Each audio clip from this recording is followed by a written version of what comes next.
देवरानी और जेठानी का ऐसा रिश्ता जिसे सुनकर आपको विश्वास नहीं होगा। नीलम और पूजा ये दोनों देवरानी जेठानी थी। जेठानी नीलम नौकरी करती थी और देवरानी पूजा वह घर को संभालती थी। उनका परिवार बहुत बड़ा था। सास ससुर और उन दोनों के बच्चे कुल मिलाकर 10 लोग रहते थे घर में। सब कुछ अच्छा चल रहा था, लेकिन अब बहुत साल बाद उनकी बुआ सास अपने भाई के घर रहने आई थी। सुबह उठने के बाद बुआ सास ने देखा कि नीलम फटाफट अपने काम कर रही थी और पूजा ने नाश्ता बनाया और वह नाश्ता नीलम ने सबको परोसा। उसके बाद नीलम ने अपना टिफिन पैक किया और वह काम पर निकल गई। पूजा ने वापस दोपहर का खाना तैयार किया और थोड़ा वक्त अपने सास और बुआ सास के साथ बैठी रही।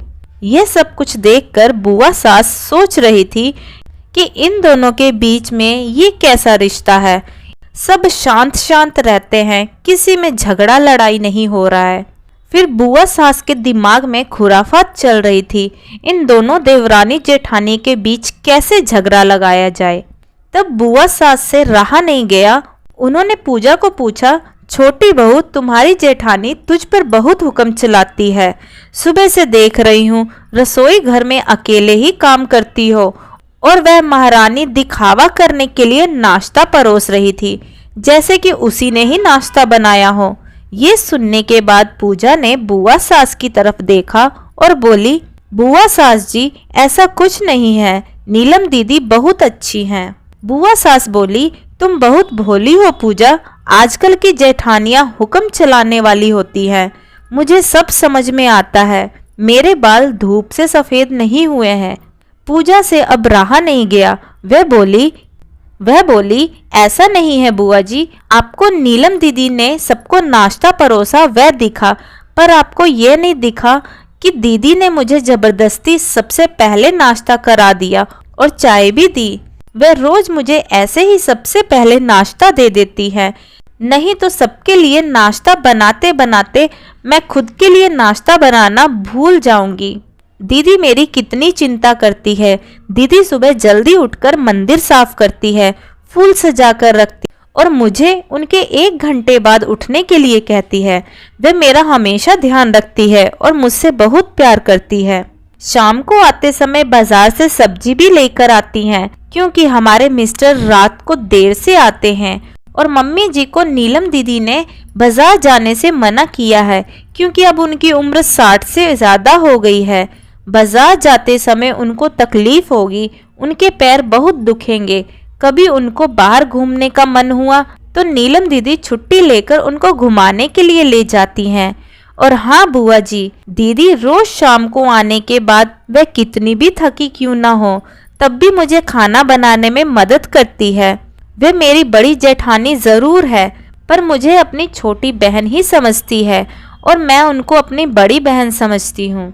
यह सब सुनकर बुआ सास एकदम चुप हो गई। उनकी चुगली पूजा के आगे टिक नहीं पाई। शाम को नीलम सब्जी की थैली पूजा के पास देते हुए बोली, सब्जी के साथ तुम्हारे मनपसंद के लेखक की किताब भी उसी में है। यह सुनकर पूजा खुश हो गई। नीलम को थैंक यू बोलकर सब्जी की थैली किचन में रखकर अपने रूम में चली गई। उतने में बुआ सास ने नीलम को आवाज दी, बड़ी बहू जरा इधर आना। वह बोली, नीलम तू इतनी मेहनत करके पैसा कमाती है और ऐसे फालतू में किताब खरीद कर उससे मुफ्त का खर्चा करती हो, वह भी किसके लिए? अपनी छोटी देवरानी के लिए। वह ऐसे भी घर में बैठे करती ही क्या है? तुम दिन भर मेहनत करती हो और वह घर में आराम करती रहती है। इस पर नीलम हंसकर बोलती है, क्या बुआ जी, आराम? और पूजा, उसे तो कहने पर भी वह आराम नहीं करती है। सुबह उठकर बेचारी काम करती रहती है। सबके मनपसंद का खाना, मेरे और उसके मिलाकर 4 बच्चों का टिफिन सब वही तो करती है, और तब भी उसके चेहरे पर हमेशा आनंद ही दिखता है। सुबह की चाय पीने के लिए उसके पास वक्त नहीं रहता। दोपहर को जब बच्चे घर आते हैं तो उनका खाना, होमवर्क सब वही देखती है। इसलिए मुझे बच्चों की कोई टेंशन नहीं होती। इसलिए तो मैं ऑफिस में मन लगाकर काम कर पाती हूँ। कुछ दिन पहले ही मुझे प्रमोशन मिला है। इसके अलावा मम्मी जी और पापा जी की दवाइयाँ कभी खत्म हो गई और कभी लाना हो तो वही ध्यान रखती है। घर में कोई मेहमान आए तो उनकी मेहमान नवाजी भी वही करती है। बुआ जी, घर और बच्चे संभालना कोई छोटी बात नहीं है। इतना सब सुनकर बुआ जी की बोलती बंद हो गई। पूजा कभी कोई शिकायत नहीं करती है, वह सब काम कर लेती है। वह सिर्फ पढ़ना पसंद करती है। फिर मैं मेरी छोटी बहन के लिए इतना नहीं कर सकती क्या? मैं नहीं करूंगी तो कौन करेगा? इतना बोलकर नीलम अपने रूम में चली गई। यह सब कुछ नीलम की सास पीछे खड़े होकर सुन रही थी और देख रही थी। वह बुआ के पास आई और बोली, जीजी, ये दोनों देवरानी जेठानी जरूर है, लेकिन उनका रिश्ता दो सगी बहनों से भी ज्यादा पक्का है। मेरे घर की मजबूत दीवारें हैं ये दोनों। पहले मैं भी बहुत बुरी सास थी, हमेशा इन दोनों में झगड़ा लगाने का प्रयास करती थी, पर इन दोनों के प्यार के आगे मैं भी हार गई। वैसे भी झगड़ा लगाकर नुकसान तो हमारे ही घर का होगा ना। पर यह बात बुआ को समझ में नहीं आई। वह रोते हुए अपने कमरे में चली गई, क्योंकि उन दोनों में झगड़ा लगाने के लिए तो वह वहां पर आई थी। पर नीलम और पूजा, इनके जैसी दो समझदार देवरानी जेठानी के बीच झगड़ा करवाना बहुत मुश्किल था। दोस्तों, अगर इसी तरह सभी परिवार में ऐसी ही देवरानी जेठानी हो तो कभी भी उस घर में झगड़ा ना हो। और जो आजकल सभी बंटवारा अपने घर में कर रहे हैं, वह बंटवारा भी नहीं होगा। दोस्तों, अगर ये कहानी पसंद आई हो तो इस कहानी को ज्यादा से ज्यादा लोगों तक शेयर करें, ताकि कभी भी किसी परिवार में बंटवारा ना हो सके।